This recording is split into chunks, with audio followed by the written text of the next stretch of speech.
welcome back to Bug Proletariat 40K. As always, I'd like to start by thanking everybody for listening to the videos. Hopefully it's helped you guys out throughout the ITC season. Me just sharing my GSC experience and how I've been doing at tournaments and some of the thoughts I had overall of the Codex since it released. I know it's definitely helped me making these videos. I don't get to play as much as I really want to. I think that's how a lot of people really feel. So just getting my thoughts out there and having that feedback from people really helps me grow a little quicker than just playing that one game a week, or sometimes not even that, and one tournament a month.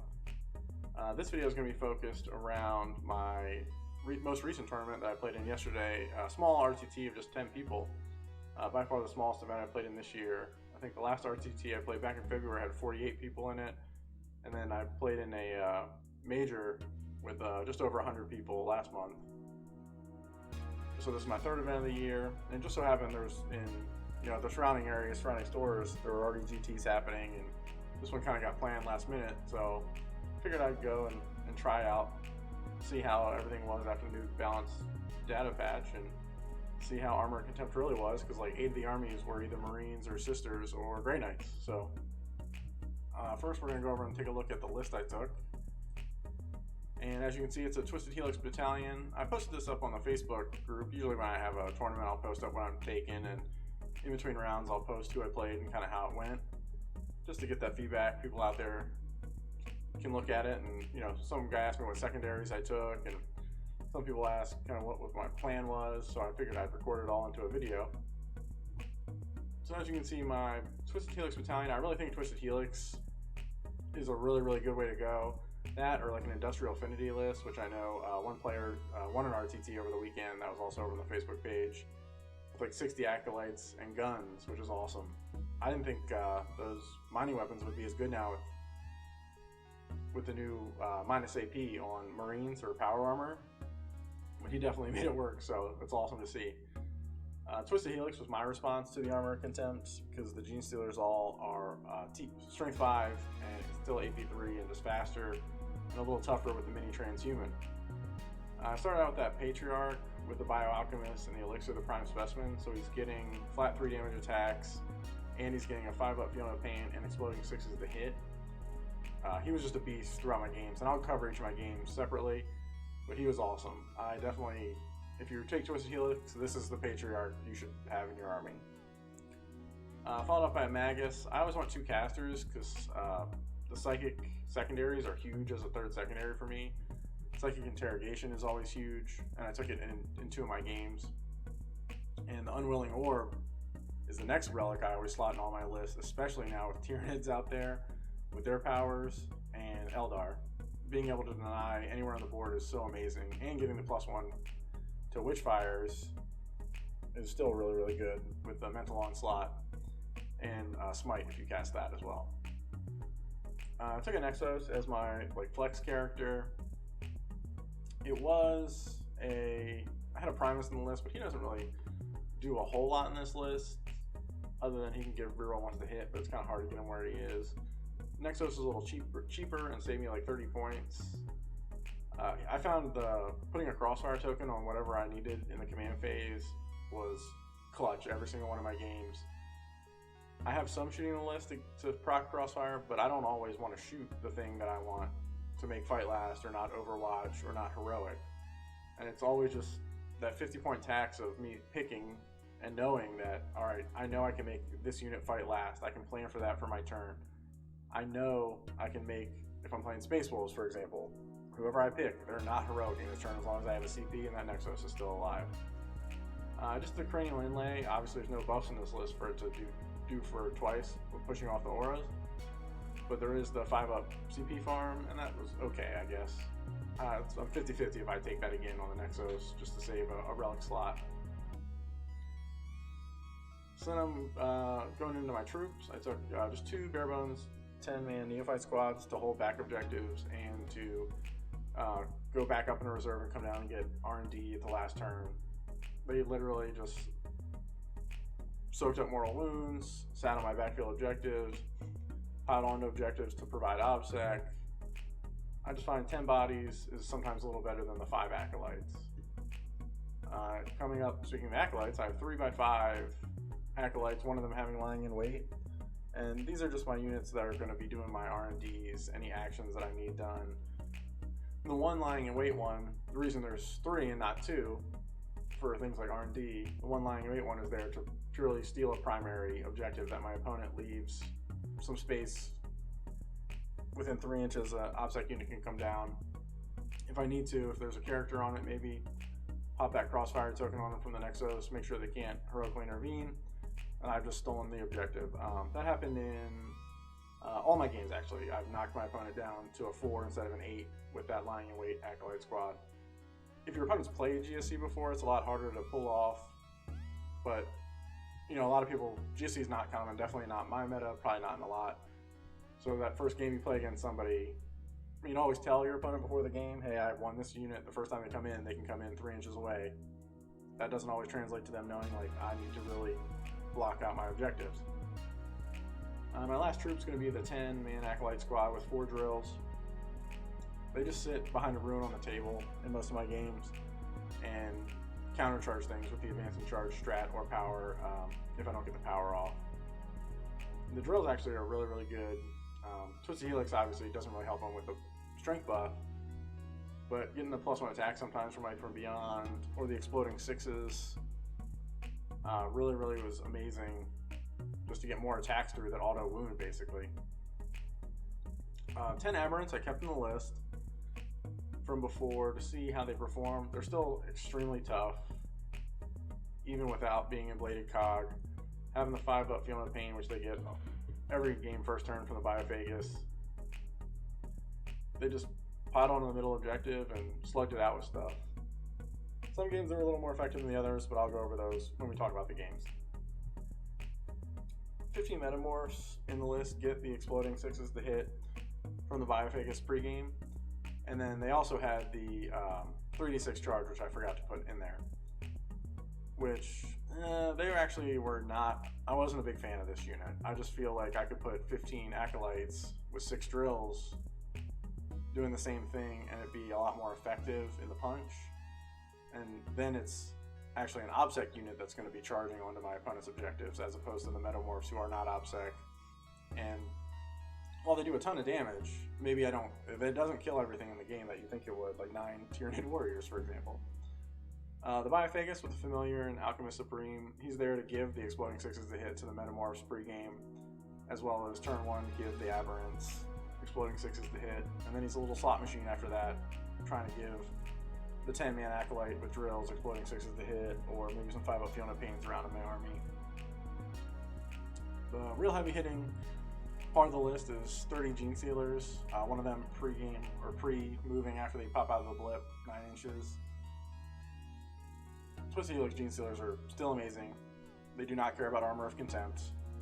50 attacks with Might from Beyond is a ton, and with the points the way they stack up sometimes, you can put 20 Gene Sealers into one unit and go back into reserve with the one.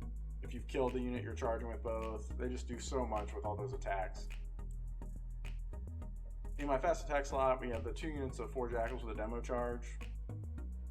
A lot of games, you just need a cheap unit that's fast to get you Stranglehold turn 1 that you don't care that's going to die. That's what this one of the 2 units does. Demo charges for 5 points, I feel like can do a lot. One of my games that did actually matter a ton, but generally there are screens for me, soak up mortal wounds, get that first Stranglehold, hide on a backfield objective with the -1 to hit to stay alive a little longer. And we round up the list with just the 2 Rock Grinders with Seismic Cannons. I had taken these out of my list originally, and I kind of threw them back in after seeing some other players playing with them. The AP2 definitely does suck in Armor of Contempt, but they just get so many attacks when they charge, and the Seismic Cannon is still extremely good.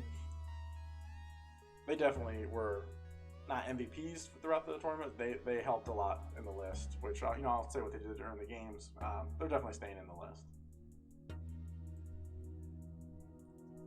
So right off the bat, I draw Leviathan, new Tyranids, which wasn't thrilled about. I hadn't played them obviously because the codex was so new, and I just knew they were very, very strong. My opponent, we're talking before the game and said this is his first tournament back. He played a lot on TTS, and he really loves Tyranids, so when the new book came out, he started doing it, going to tournaments again, and he's going to start coming to more events. His list was a squad of 9 Brick Warriors, I think 2 of 3, 2 squads of 3 Zoanthropes, a Wing type Tyrant, a regular Hive Tyrant, Exocrine, and some Biovores, and 2 units of 10 Gargoyles. This was the Scouring, so we kind of started far away in the Hammer and Anvil style deployment. And for me, this game, he took to the last Stranglehold because of that middle objective and Retrieve Knockman, while I took Retrieve Knockman, Psychic Interrogation, and Stranglehold.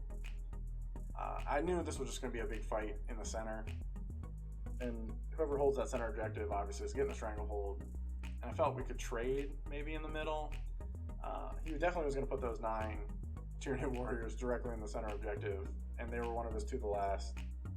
And just with Catalyst and the invulnerable save, just hope I didn't have enough stuff to kill them. I felt good about Stranglehold. I felt obviously good about Retrieve Knockman data. That's a 12 every game as long as things are going okay. And then Psychic Interrogation, I was like, maybe I get 6 out of it and I can win on objectives. Because obviously Shadow of the Warp's a thing, but that's only 18 inches from a Synapse and you cast at 24. So I didn't feel terrible about it. Unfortunately, what ended up happening, he did throw those Tyranid Warriors in the center of the table, and I threw 2 units of Gene Stealers into him, which ended up over a couple turns killing them, getting rid of his to the last. But unfortunately, as they did that, his Wing type Tyrant came over, killed some stuff on an objective, and then used the stratagem to basically fly away again to safety.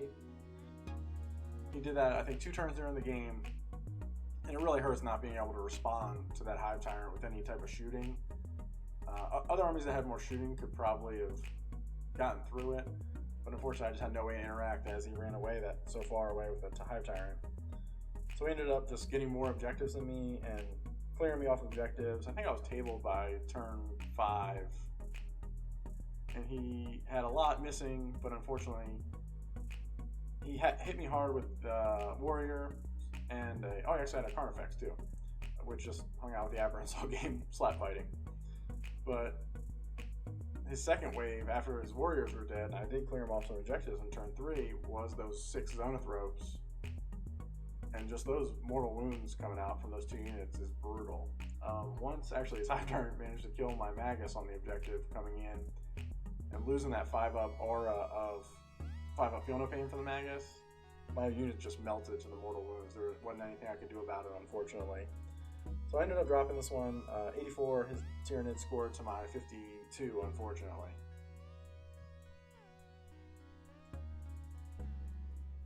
Some of the lessons I learned here was the Metamorphs came in, made their 3d6, picked the highest charge, and wiped off some Warriors from one of his objectives, and held it, knocking him down to 4. But then they were completely murdered by Zoanthrope Mortals, Biovore shooting, Exocrine shooting, and it just felt like I could have done the same thing with some drills, cheaper, and not lost as much. I mean, that's 200 points that went in for one turn of subtracting 4 points from his score. Definitely not a good trade. Those Metamorphs need to hit hard and stay on the board, unfortunately. Or if you kill something, make sure they're nothing within 6 inches and go back into reserves to come down next turn. They're just too expensive a unit to be a throwaway unit like that, unfortunately.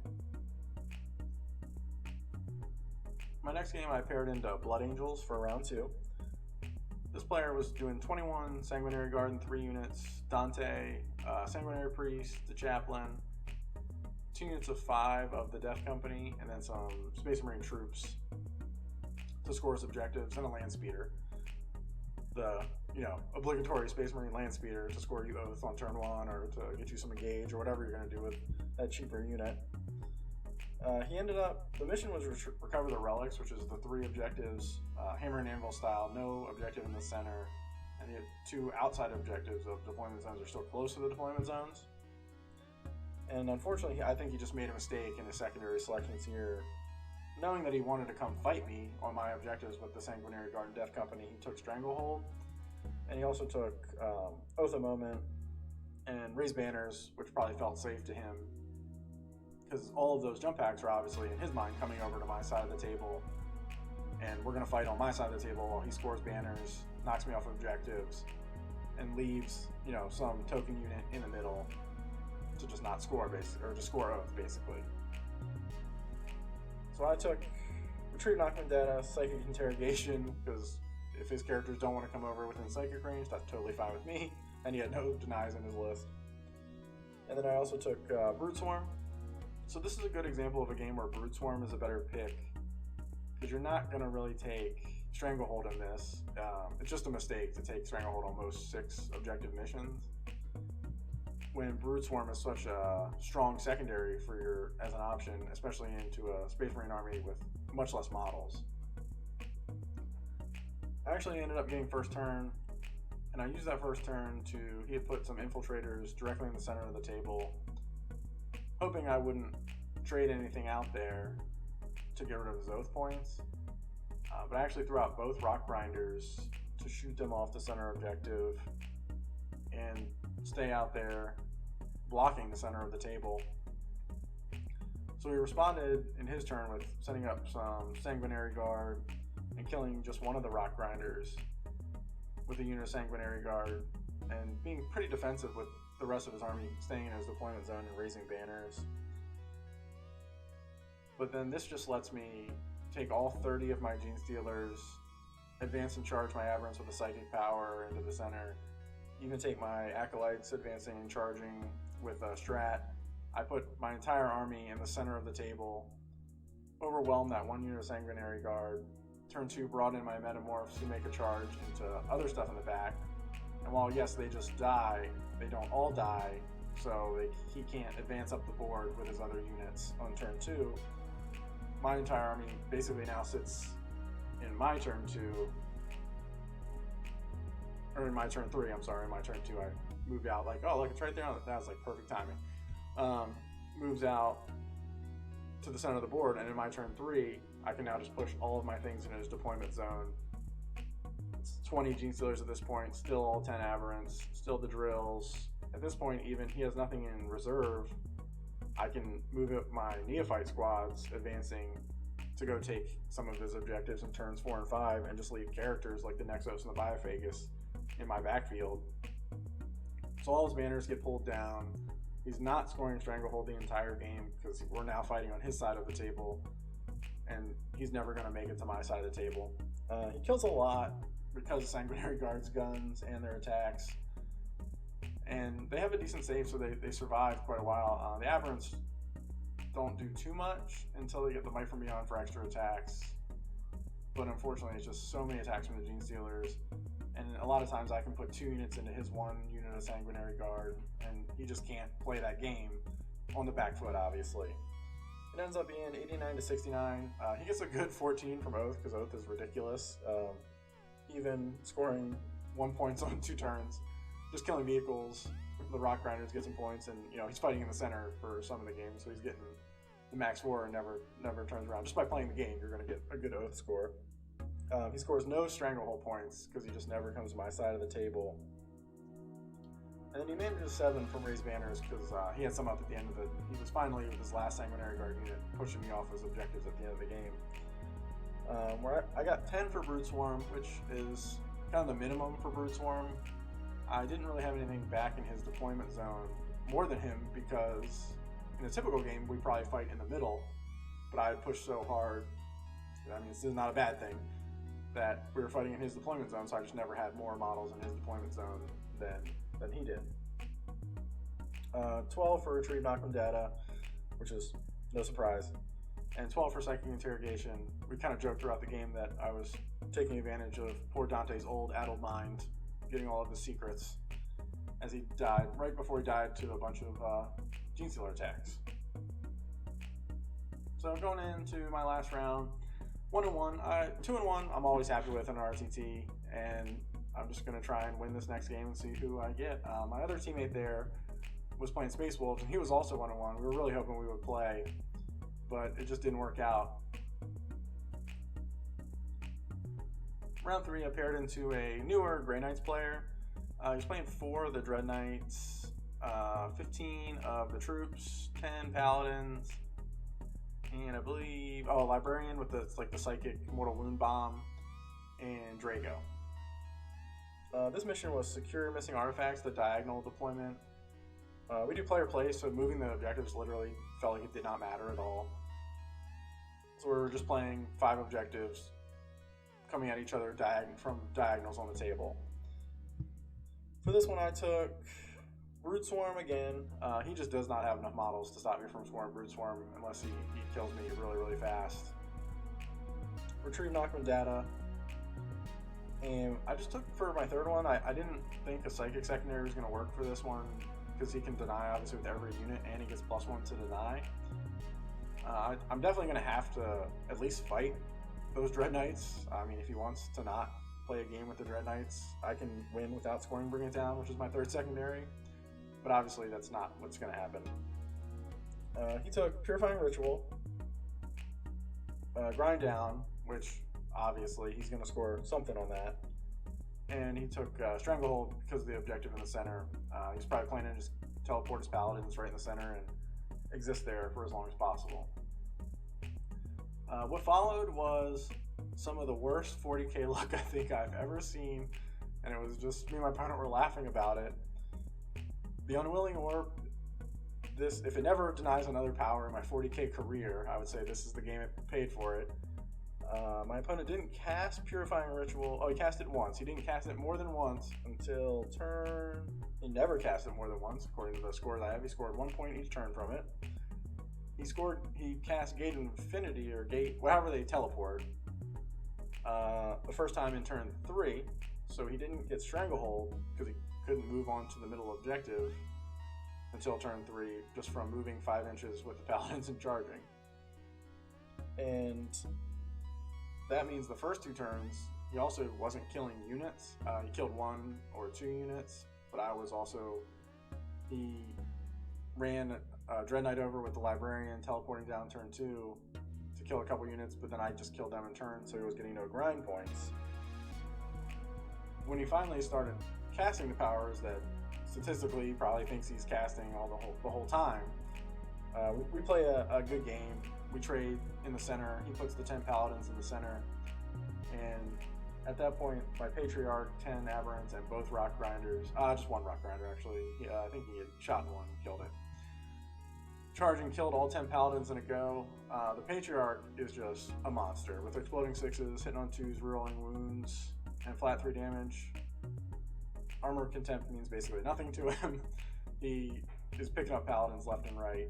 And the Aberrants, they have a 3-up save, so they didn't pick up as many, but the Patriarch really carried the day in the center of the table there. The Brute Swarm, I just deep struck units around and was able to get 12 from that, 12 from Retrieve Knockman, and I killed 3 out of the 4 Dread Knights throughout the game to get 9. And he only got 3 from Purifying Ritual. He cast it 3 times on 1 objective, once a turn, which it's got to be the worst Purifying Ritual score a Grey Knights player has ever had. And it was really, really bad luck, and a mix of bad rolls, like not casting on a 5 and failing the reroll, and a mix of good deny rolls from my Unwilling Orb denies. I got 9 grind them down points because turns 3, 4, and 5, we actually started playing a game, I would say, and he's going to kill more units than me. And then same thing with Stranglehold, he gets it 3, 4, and 5, but it just wasn't enough to bring him back from not getting that much primary points. This is another game where the lying in wait acolytes have come down right next to one of the non-character Dread Knights and steal an objective to knock him down more primary points. And unfortunately, he just didn't get his Psychic train going fast enough for him to win this one, and the GSC were able to pull it off. So I'll pull my list back up here to kind of go over some of the lessons learned and what I think will change about the list and what may stay the same. I'm going to stick with the Twisted Helix. The 60 Neophytes look really cool that another players is using and wanting an RTT with. That person's probably a better GSC player than me and definitely plays more than me. I don't know, the AP2 on those guns scares me, and like they feel swingy to me. So I'm going to stick with the melee builds that I've been playing, because I was playing Pauper Princess before, and Twisted Helix is not a huge jump away from that. The 15 Metamorphs, just, it's not going to cut it. If it comes down and charges, first off, they failed to charge one game and did absolutely nothing. It just gets shot off the table, which isn't statistically likely, but can happen. And then you've wasted those 200 points and that Alchemist Biophagus buff. And then if they do charge onto something, they hit very hard, but if they don't kill it, they're not OBSEC. So I think those are going to just turn into Acolytes, maybe turn into another patrol with a big unit of Acolytes with drills, trying to accomplish the same mission, stealing objectives, charging onto them through Deep Strike. The Aberrants, I'm kind of so-so on. Their AP2 really does hurt with Armor Contempt out there, but it is the only really tough thing in the army. I just don't know if more Acolytes with drills as opposed to Aberrants is right. I mean, there's the toughness in numbers is a thing too, so I'll have to experiment with taking out those Aberrants and putting in more Acolytes with drills in that patrol as well, and see what I like. Everything else I think ran really smoothly. I love the Patriarch, the way it's set up in Twisted Helix. I love the drills, Acolytes. 30 Gene Stealers felt amazing.